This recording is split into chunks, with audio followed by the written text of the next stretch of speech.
الحمد لله وحده والصلاة والسلام على من لا نبي بعده. أما بعد فأعوذ بالله من الشيطان الرجيم. بسم الله الرحمن الرحيم.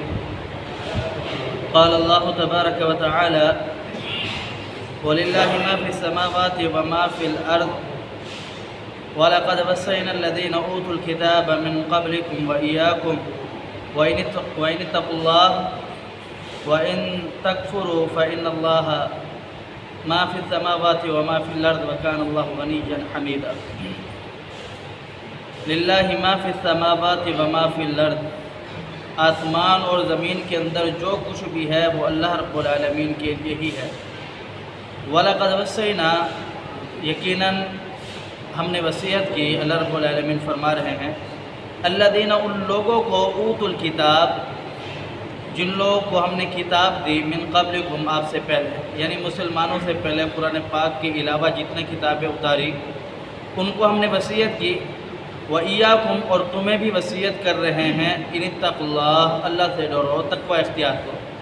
وَإِن تَكْفُرُوا، اگر تم نے انکار کر دیا یا کفر کیا یا اللہ رب العالمین کی نافرمانی کی، فَإِنَّ لِلَّهِ، یقیناً یہ جو کچھ ہے اللہ ہی کے لیے ہے. ما فی السماوات وما فی الارض، آسمان اور زمین.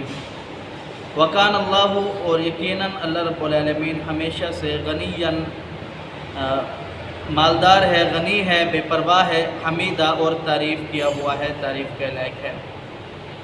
اس آیات مبارکہ میں اللہ رب العالمین نے مسلمانوں کو ایک نصیحت فرمائی ہے.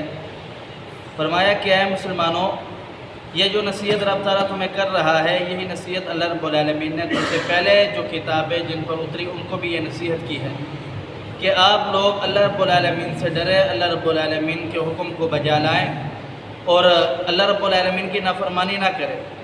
اگر آپ نے اللہ رب العالمین کی نافرمانی کی تو اللہ رب العالمین کو ذرہ برابر بھی نقصان نہیں پہنچتا، کیونکہ زمین اور آسمان کی ملکیت اللہ رب العالمین کے ہاتھ میں، اور یہ زمین و آسمان کا مالک اللہ رب العالمین ہے.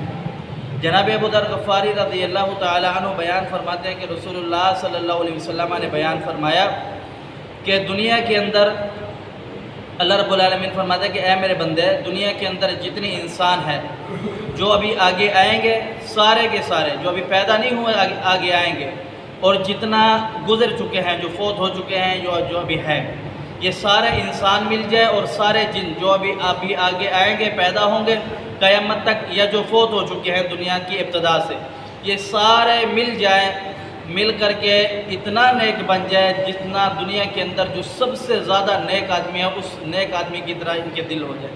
تب اللہ رب العالمین کی بادشاہت کے اندر ذرہ برابر بھی اضافہ نہیں ہو سکتا، اور سارے کے سارے انسان اور جن جو ابھی تک آئے نہیں ہیں، آئیں گے، اور جو آ چکے ہیں ابتدا سے لے کر دنیا کی انتہا تک، سارے کے سارے جن و انس مل جائیں، مل کر کے اس شخص کی طرح ہو جائیں جس کا دل دنیا میں سب سے زیادہ بدکار دل ہے، جو سب سے زیادہ نافرمان بندہ ہے، اس کی طرح ہو جائیں. تو اللہ رب العالمین کی جو بادشاہت ہے، جو سلطنت ہے، جو اللہ رب العالمین کی ملکیت ہے، اس کے اندر ذرہ برابر بھی نقصان پیدا نہیں کر سکتے. اور رب تعالیٰ فرماتے ہیں کہ اے میرے بندے، دنیا کے اندر جتنی بھی انسان ہیں، سارے کے سارے، دنیا کی ابتدا سے لے کر جناب آدم علیہ السلام سے لے کر آخری انسان تک، اور دنیا کی جتنی بھی جن ہیں، سارے کے سارے جن بھی یہ مل جائیں اور اللہ رب العالمین سے اپنی اپنی خواہشات رکھے. جو بھی ان کی خواہشات ہیں، جو بھی ان کی مرادیں ہیں، اللہ رب العالمین سب کی خواہشیں پوری کر دے، سب کی مرادیں پوری کر دے. اللہ رب العالمین کے خزانے میں اتنا بھی کمی نہیں آتی کہ ایک شخص سمندر کے کنارے کھڑا ہو جائے اور سمندر کے اندر ایک سوئی ڈبوئے اور سوئی کو جتنا پانی لگے، اتنا بھی اللہ رب العالمین کے خزانے کے اندر کمی نہیں آتی. تو یہ زمین آسمان کا مالک اللہ ہے، خالق اللہ ہے، رازق اللہ ہے، رزق دینے والا اللہ ہے. تو پھر اللہ رب العالمین سے ڈرا جائے، اسی کی بات کو بجا لایا جائے اور اسی کے حکم کو مانا جائے. آگے فرماتا ہے وَلِلَّهِ مَا فِي السَّمَاوَاتِ وَمَا فِي الْأَرْضِ، جو کچھ آسمان میں اور زمین میں ہے وہ اللہ کے لیے ہے. وَكَفَى بِاللَّهِ وَكِيلًا، جب کچھ سارا کا سارا نظام، یہ ساری کا سارا دنیا کا جو سسٹم ہے یہ اللہ رب العالمین کے ہاتھ میں ہے، تو پھر اللہ رب العالمین کارسازی کے اعتبار سے، وکالت کے اعتبار سے بہت بہترین چیز ہے. اللہ رب العالمین کے ساتھ تعلق مضبوط ہونا چاہیے. آگے رب تعالیٰ فرماتے ہیں وَإِن يَشَأْ يُذْهِبْكُمْ يَا أَيُّهَا النَّاسِ، اگر اللہ چاہے تو تمہیں لے جائے اے لوگو، وَيَأْتِ بِآخَرِينَ، اور پھر ایسے لوگوں کو لے آئے جو دوسرے لوگ ہو تم کو چھوڑ کر کے۔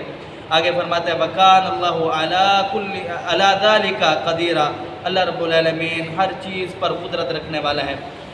سورہ محمد کے اندر اللہ رب العالمین فرماتے ہیں کہ اگر آپ لوگ اللہ رب العالمین کی اتباع اور پیروی نہیں کرتے، اللہ رب العالمین کی نافرمانی کرتے ہیں، تو اللہ رب العالمین آپ لوگ کو عذاب دے اور آپ لوگ کو ختم کر دے، پھر اللہ رب العالمین دوسری قوم لے آئے جو اللہ رب العالمین کی اتباع اور پیروی کرے۔ اس کے اندر اللہ رب العالمین کو ذرہ برابر بھی کوئی مشکل پیش نہیں آئے گی۔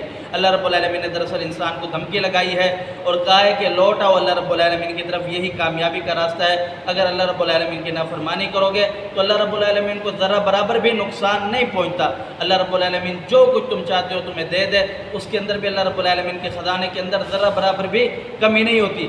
ہاں آپ اس چیز کا انتظار کرو کہ اگر آپ کی نافرمانیاں بڑھ گئی تو اللہ رب العالمین آپ کو کہیں ایسا عذاب نہ دے کہ تمہیں ختم کر کے ایسی قوم لے آئے جو اللہ رب العالمین کی فرما برداری اور اتباع کرے۔ اللہ سمجھنے عمل کی توفیق دے۔ قل قولی ھذا استغفر اللہ لی ولکم ولسائر المسلمین۔